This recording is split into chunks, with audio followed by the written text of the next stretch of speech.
Magandang balita para sa mga senior citizen na Davaoenos dahil makakatanggap kayo ng worth 1,500 pesos as annual subsidy ng City Government of Davao. Ang buong detalye ating tatalakayin sa buong video na ito.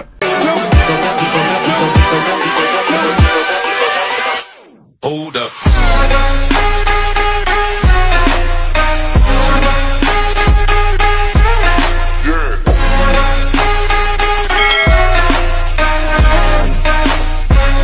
Hello mga ka-vlogs! Saan ka mang dako sa mundo? Welcome dito sa aking YouTube channel. And kung bago ka pa lang dito at nais mo ang mga informative content na andito sa aking YouTube channel, ay maaari niyo pong i-click ang ating subscribe button pagkatapos mo mapanood ang video na to. And you can be a member dito sa aking YouTube channel sa pamamagitan po ng pag-click ng join button na nasa baba. So magandang balita nga po para sa ating mga senior citizen, particular dito sa Davao, no, mga Davaoenos na mga senior citizen natin na mga ka-vlogs, dahil meron na po tayong schedule or nag-start na po ang schedule ng payout sa inyong annual subsidy na nagkakahalaga ng 1,500 pesos. Para po yan sa target na mabigyan na 170,000 na kabuang senior citizen na population dito sa Davao City. So para sa kompletong detalye, narito po ang buong pahayag mula mismo sa ating CSWDO or City Social Welfare and Development Office. Ating babasahin mga ka-vlogs. The City Social Welfare and Development Office or CSWDO said it targets 170,000 senior citizens, including 60-year-olds, for the 1,500 pesos payout, initially available only for 65 years old and above. CSWDO Finance Section Head Julieta Vigil told the Davao City Disaster Radio on Monday that the senior citizens included in the master list have undergone validation. And quote, niagi gyud sila og validation. Ang area coordinators gipicturan sila o gisulod gyud sila sa system. Ang objective gyud sa atong mayor nga ibutang na gyud tanan sa system para dali lang ta makabalo pila ang hataganan. They have undergone validation. The area coordinators took pictures of them and encoded them into the system. The main objective of our mayor is to place the names of the seniors in the system so that the number of beneficiaries will be determined, Vigil said. She said that the area coordinators conducted house-to-house and captured the photos of the senior citizens with their OSCA IDs. She emphasized that senior citizen organizations help inform the senior citizens about the schedule. Senior citizen, voters ID, and membership in a senior citizen organization are among the requirements. Vigil said that the voter's ID is required to ascertain the residency of the beneficiary if they are indeed from Davao City, as the annual subsidy is intended for Davaoenos only.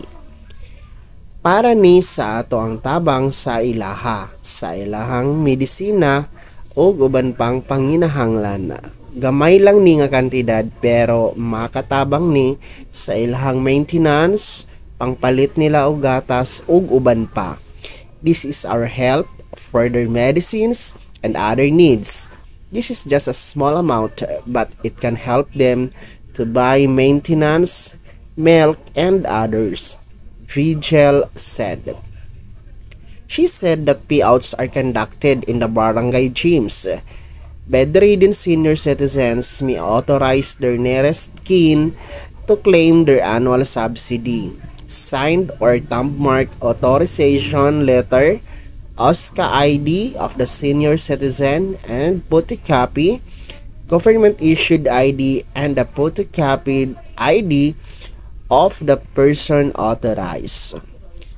The senior citizens may find out if their names are on the master list and the payout schedule through the CSWDO district offices, barangay social workers, or senior citizens organizations. The payout for the senior citizens started on November 9. Interested senior citizens may also receive updates on the payout schedule through the City Social Welfare and Development Office's official Facebook page. So yun po ang pahayag mismo ng ating CSWDO, and nandyan po yan sa kanilang Facebook page mga ka-vlogs, and of course search po talaga yung CSWDO. And uulitin po natin na ang payout ay nag-start na po siya noon pang November 9, and I think ongoing pa siya ngayon kasi napakaraming barangay dito sa Davao City. And bawat senior citizen ay makakatanggap po ng 1,500 pesos na annual subsidy. Mula po yan sa City Government of Davao. So ibig sabihin, dito lang yan sa Davao City mga ka-vlogs, exclusive for Davaoenos. Kaya nga po, isa sa mga requirements ay ang voter's ID or voter certification para ma-determine na kayo talaga ay legitimate na resident dito sa Davao City. So isa po yan sa requirements, yung voter's ID or the voter certification plus the OSCA ID or the senior citizen ID nyo mga ka-vlogs.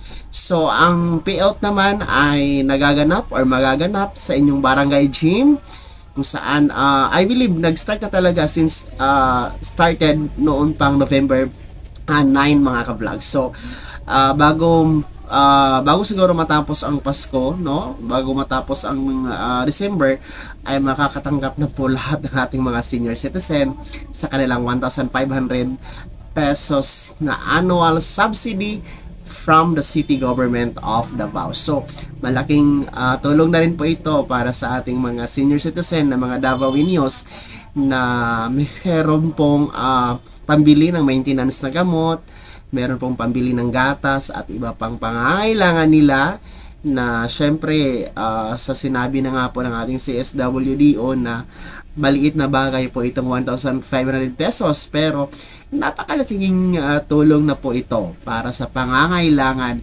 ng ating mga senior citizen. So sana naman sa ibang LGU, sa ibang city, meron ding ganitong annual subsidy just like here in Davao City, no? Para naman po maging masaya ang Pasko ng ating mga senior citizen at maging meron naman po silang mapagkunan ng kanilang mga gastusin sa kanilang mga pang-araw-araw na pangangailangan, lalong-lalo na ang kanilang gamot mga ka-vlogs. So again, congratulations po sa City Government of Davao for this annual subsidy sa ating mga senior citizen. Nagpapatunay lamang po na binibigyan talaga ng halaga ng gobyerno ng Davao City ang ating mga mahal na senior citizen, na sila po ay may malaking naiambag din po sa ating city dito sa Davao, na hindi po magiging ganito yung City of Davao kung hindi naman po dahil sa mga pagsusumikap din ng ating mga senior citizen during their mga kabataan days, and of course nung nagtatrabaho pa sila, yung mga nagpo-provide pa sila ng kanilang mga pangangailangan sa kanilang pamilya. So it's time to pay back them, na kahit man lang sa ganitong kaliit na paraan ay mabibigyan po sila ng importansya sa ating gobyerno. And kudos sa ating City Government of Davao, and mabuhay po ang Davaoenos na mga senior citizens, maging ang iba po mga senior citizens nationwide, saan ka mang dako sa mundo. Advance Merry Christmas and Happy New Year po sa inyong lahat. So, sana naging gabay ang video na to kahit paano ay nabigyan ko po kayo ng idea and shout out sa ating mga Davaoenos sa mga senior citizen. Kung taga Davao po kayo, mag-comment po kayo sa ating comment section. At kung taga saan po kayo, kung nakatanggap na po ba kayo ng inyong annual subsidy na 1,500 pesos from the city government of Davao. Kung hindi ka pa nakasubscribe dito sa aking YouTube channel, ay maaari nyo pong i-click ang ating subscribe button na nasa baba. Huwag nyong kaligtaan na i-turn on ang notification bell, ilagay mo sa all para updated ka sa mga bagong videos na i-upload ko. And maaari mo ding i-like ang video na to. Kung meron ka pang mga katanungan, ay maaari nyo i-komento sa comment section na nasa baba. And you can follow me sa aking official Facebook page na nasa screen nyo. Muli po, ito si Daniel Tempawa na nagsasabing kung tunay kang kaibigan, please, pautang naman dyan. Bye-bye!